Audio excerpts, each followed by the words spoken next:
Under the initiative of the All India Democratic Women's Association Sadar Sub-Divisional Committee, a program was held in the Paradise Chomni area of Agartala ahead of the 14th All India Conference.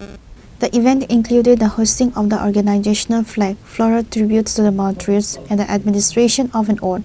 Present were All India Democratic Women's Association Sadar members. ভারতীয় সংগঠন এডুয়ার সর্বভারতীয় সম্মেলন 14তম সম্মেলন আজকে হায়দ্রাবাদে অনুষ্ঠিত হচ্ছে। তো এই টাইমেই সম্মেলনটা শুরু হবে। আমরা এই সম্মেলনকে সংহতি জানিয়ে আজকে এখানে পতাকা উত্তোলন এবং শপথ গ্রহণ কর্মসূচি আমরা নিয়েছি। আপনারা জানেন যে আমাদের লড়াই সাম্রাজ্যবাদের বিরুদ্ধে, সংবিধানকে রক্ষার সপক্ষে, নারী নির্যাতনের বিরুদ্ধে, সাম্প্রদায়িকতাবাদের বিরুদ্ধে।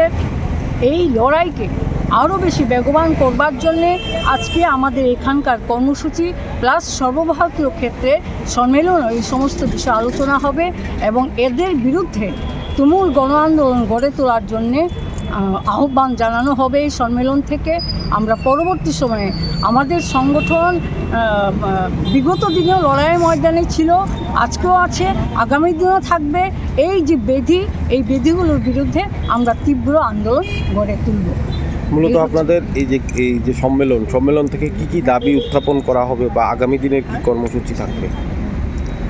এখন দাবি উত্থাপিত হবে গোটা দেশের যে সাম্প্রদায়িক হানাহানি তার বিরুদ্ধে এবং সাম্রাজ্যবাদীরা হাস পালন করছে। কারণ কোনো একটা দেশ যখন খারাপ অবস্থায় চলে যায় তখন বিচ্ছিন্নতাবাদী শক্তি মাথাচাড়া দেয়।